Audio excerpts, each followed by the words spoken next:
तो नमस्कार दोस्तों, आज का सेशन रहेगा इंडियन सिटीजनशिप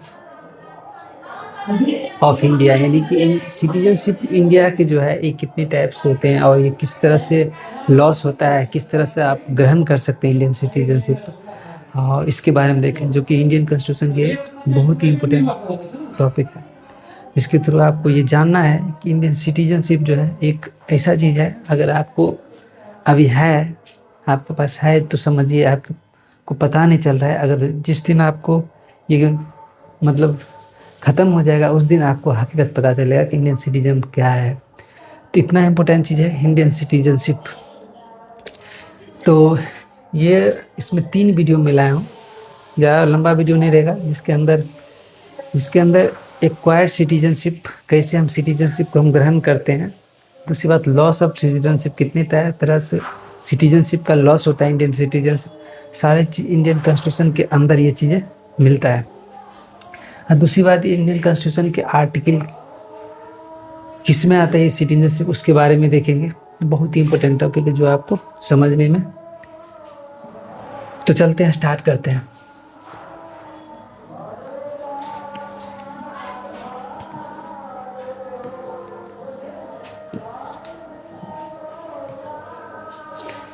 हम जिस कंटेंट को लिया हूँ, मैं आपको पढ़ाऊँगा, ये चीज़ें VisionIS के नोट से है और इंडियन पॉलिटिक्स का, जिसके अंदर सबसे पहले यही लिखा होता है टाइप्स ऑफ सिटीजनशिप, यानी सिटीजनशिप के टाइप।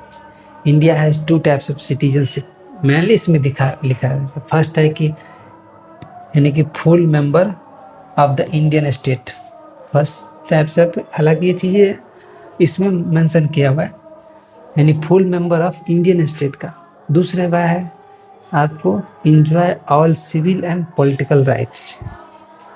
तो इसी के बारे में हम देखेंगे इस वीडियो में।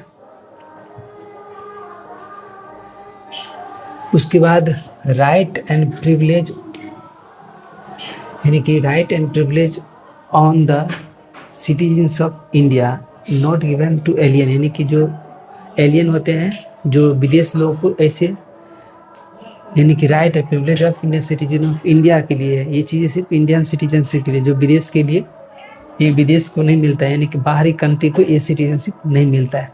जिसके अंदर आता है right against the discrimination, and article 15 आपको पता है डिस्क्रिमिनेशन के बारे में बात करता है। दूसरी बात, right to equality of opportunity in the matter of public employment, सिर्फ इंडियन सिटीजनशिप को ही मिलता है, एलियन लोगों को नहीं मिलता है ये चीज़ें। और आर्टिकल 60 में ये चीज़ का जिक्र है, right to equality of opportunity in matter of public employment.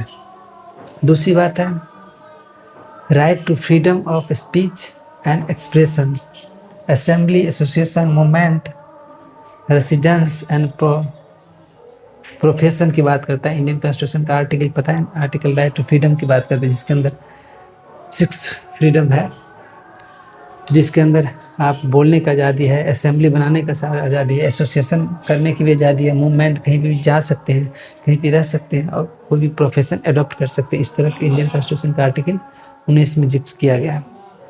Cultural and educational right के बारे में बात करता है, जिसके अंदर आर्टिकल 29 और 30, ये चीज़ें इंपॉर्टेंट है। कल्चरल एजुकेशनल राइट की बात करता है, आर्टिकल 29 और 30 है, जो बहुत ही इंपॉर्टेंट है। कल्चरल एजुकेशनल राइट है।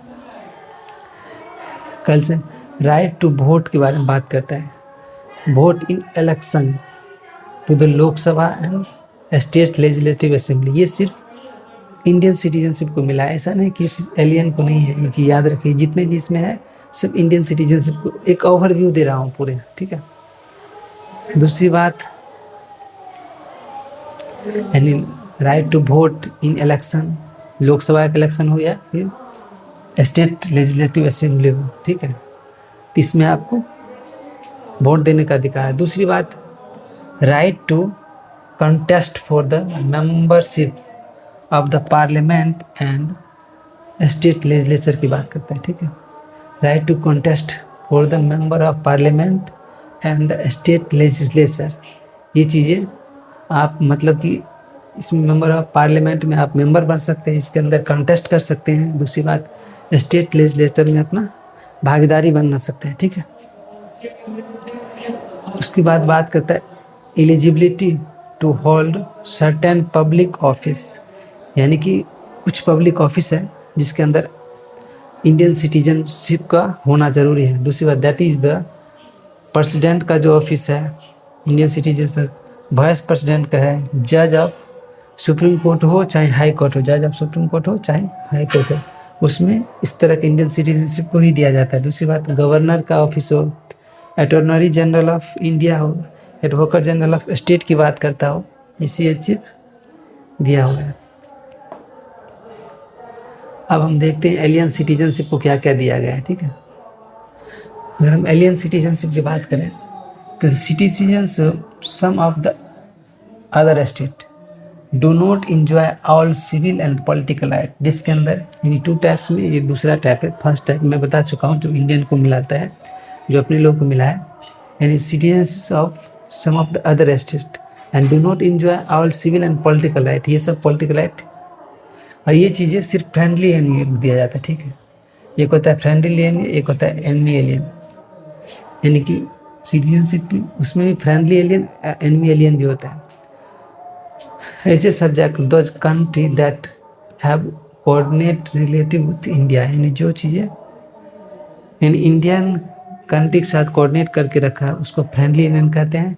और एनिमी एलियन के अंदर कंट्री दैट इज वार और विथ इंडिया, जो इंडिया के अगेंस्ट वार करता हो उस तरह की एनिमी एलियन की बात करता है। दूसरी बात अगर हम देखें enjoy leisure right that friendly alien, example के no protection against the arrest and detention की बात करता है, ठीक है। यानी कि enjoy leisure right on that friendly alien, suppose that no protection against the arrest and detention. आगे देखिए सर्टेन फैक्ट जो आपको याद रखना है, सर्टेन फैक्ट्स, इसमें फर्स्ट है कि सम ड्यूटी ऑफ सिटीजनशिप, कुछ ड्यूटी होते हैं सिटीजनशिप के, respecting the national flag and national anthem and defending the country, यानी कि जो सिटीजनशिप होते हैं जो चाहे एनिमी एलियन हो चाहे ये फॉरेन कंट्री का दिया हुआ है चाहे इंडियन हो, ये चीज़ें आपको फॉलो करना है। तो सिटीजनशिप का ये है आप रिस्पेक्ट करें नेशनल फ्लैग को, नेशनल एंथम को रिस्पेक्ट करना है और डिफेंडिंग द कंट्री। दूसरी बात है India both a citizen by birth as well as naturalization are eligible for the office of president, यानी जो बर्थ से इंडियन सिटीजनशिप हो या नेचुरलाइजेशन से इंडियन सिटीजनशिप उसको ही एलिजिबल होगा प्रेसिडेंट का ऑफिस। वाइल इन यूएसए में only citizen of birth is eligible. India में नेचुरलाइजेशन प्रोसेस से भी अगर कोई सिटीजनशिप ग्रहण कर लिया या बर्थ के थ्रू था ही, नेचुरलाइजेशन से भी सिटीजनशिप ग्रहण कर लिया तो प्रेसिडेंट का ऑफिस ले सकता है। यहाँ पे देखें India provide for the single citizenship की बात करते हैं, इंडिया सिर्फ सिंगल सिटीजन देता है, सिंगल सिटीजन इंडिया में, उसमें वही भी there is no separate state and citizenship, इसमें कोई सेपरेट स्टेट और सिटीजनशिप की बात नहीं करता है। Some other federal state like USA, Switzerland and adopted the system of the dual citizenship, यानी कि यूएसए हो या फिर स्विट्जरलैंड हो, यहाँ पर डुअल सिटीजनशिप होता है। सब यहाँ फेडरल स्टेट होता है like USA, Switzerland adopted system of dual citizenship. और क्या है इसमें, इस पेज में इतना ही रहेगा। नेक्स्ट पेज देखते हैं। अब आर्टिकल देखते हैं, यानी कि कॉन्स्टिट्यूशनल प्रोविजन पार्ट 2 में आर्टिकल 5 से 11 में सिटीजनशिप के बारे में बताया गया, यानी पार्ट 2 ऑफ इंडियन कॉन्स्टिट्यूशन के पार्ट 2 के आर्टिकल 5 से 11 के बीच में इंडियन सिटीजनशिप के बारे में बताया गया, जिसके अंदर आर्टिकल 5 बताता है कि the citizenship at the commencement of the constitution, यानी citizenship at the commencement of the constitution के बारे में बताता है, ठीक है। उसके बाद आर्टिकल 6 बोलता है right to citizenship of the certain person who have migrated to India from Pakistan. Right of citizenship of certain person who have migrated to India from Pakistan से. Right of citizenship of certain person who have migrated to India from Pakistan से. Article 6 के बारे में बताता है. Article 7 के बारे में बताता है right of citizenship of certain migrants, जिसके अंदर पाकिस्तान माइग्रेंट्स टू पाकिस्तान, यानी जो चीज़ पाकिस्तान गया who later return to India, यानी इसके अंदर ये बताया गया कि CO सिटीजनशिप जो यानी कि भाग करके पाकिस्तान गया और फिर वो इंडिया आ गया, उसके अंदर आर्टिकल 7 है. आर्टिकल 6 है right of citizen certain person या migrated to India from Pakistan, जो इसमें पाकिस्तान से आया वो 6 में है, और इसमें इंडिया से पाकिस्तान गया वो और फिर वो इंडिया आ गया. इसमें पाकिस्तान गया इधर से और फिर इंडिया आया, तो उसका सिटीजनशिप कट है. फिर आर्टिकल 7 है. आर्टिकल 8 है right of citizenship of certain person of Indian origin residing outside of India, यानी right of citizenship of certain person of Indian origin residing outside of India, जो India से बाहर रहता हो, ऐसे सिटीजनशिप जो इंडियन ओरिजिन जो residing outside of India.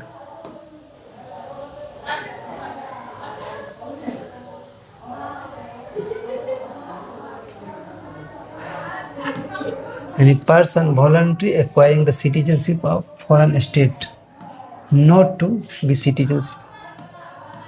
Person voluntarily acquiring citizenship of foreign state not to be citizen. Article 9 है ऐसे पर्सन जो वॉलंटरी एक्वायर किया सिटीजनशिप दूसरे कंट्री का वॉलंटरी एक्वायर किया सिटीजनशिप, वो नॉट टू बी सिटीजन, वो सिटीजनशिप नहीं हो सकता. यानी no person shall be citizen of India, ऐसे व्यक्ति जो सिटीजन ऑफ इंडिया नहीं हो सकता है by virtue of article 5 deemed to be citizen of India by virtue of article 6 or article 8 if have voluntarily acquiring the citizenship of any foreign state. Voluntary मतलब अपनी इच्छा से अपने बलपूर्वक जो दूसरे के सिटीजनशिप एक्वायर किया वो इंडियन सिटीजनशिप को त्याग रहा है, इसके अंदर यही चीज़ किया गया है. आर्टिकल 10 के बारे में बताता है continuance of the right of citizenship. Continuance की बात करता है, continuance of right of citizenship, जिसके अंदर ये बताया गया है every person who is or deemed to be citizen of India under any of the foreign provision of the part shall be subject to the provision of any law that may be made by the parliament and continue to be such citizen. Article 11 के बारे में बताता है parliament regulate the right of citizenship by law, यानी कि parliament के पास वो power है जो सिटीजनशिप के जो नियम है वो अपने हिसाब से बदल सकते हैं, यानी कि चेंज कर सकते हैं, या फिर पार्लियामेंट के हिसाब से सिटीजनशिप के रूल रेगुलेशन चलते हैं. दूसरी बात इसके अंदर है constitution does not deal problem of the acquisition और लॉस ऑफ सिटीजनशिप, यानी कॉन्स्टिट्यूशन इसके बारे में डील नहीं करता है कि कोई कौन सिटीजनशिप को ग्रहण कर रहा है और कौन लॉस कर रहा है. इम्पावर ऑफ पार्लियामेंट, ये चीज़ें पार्लियामेंट पर छोड़ दिया गया है कि पार्लियामेंट जो डिसीजन या कानून बनाएगा उसके तहत कोई व्यक्ति सिटीजनशिप लॉस कैसे एक्वायर करेगा या फिर कैसे लॉस करेगा वो पार्लियामेंट के रूल का है हिसाब है. And to be enact a law provided for such matter, इस मैटर के लिए पार्लियामेंट के कानून है वो इम्पोर्टेंट है, यानी कॉन्स्टिट्यूशन इस चीज़ को प्रोवाइड नहीं करता है कि कैसे सिटीजनशिप आप ग्रहण कर रहे हैं लॉस कर रहे हैं. दूसरी बात है parliament has right to make any provision, parliament के पास ये पावर है कि कोई प्रोविजन बना सकता है with respect to acquisition and termination of citizenship and all other matter relating to the citizenship. According to the Parliament of India enacted the citizenship act 1955 के बारे में बताता है, which has been amended many times, such subsequently, most recently in 2019.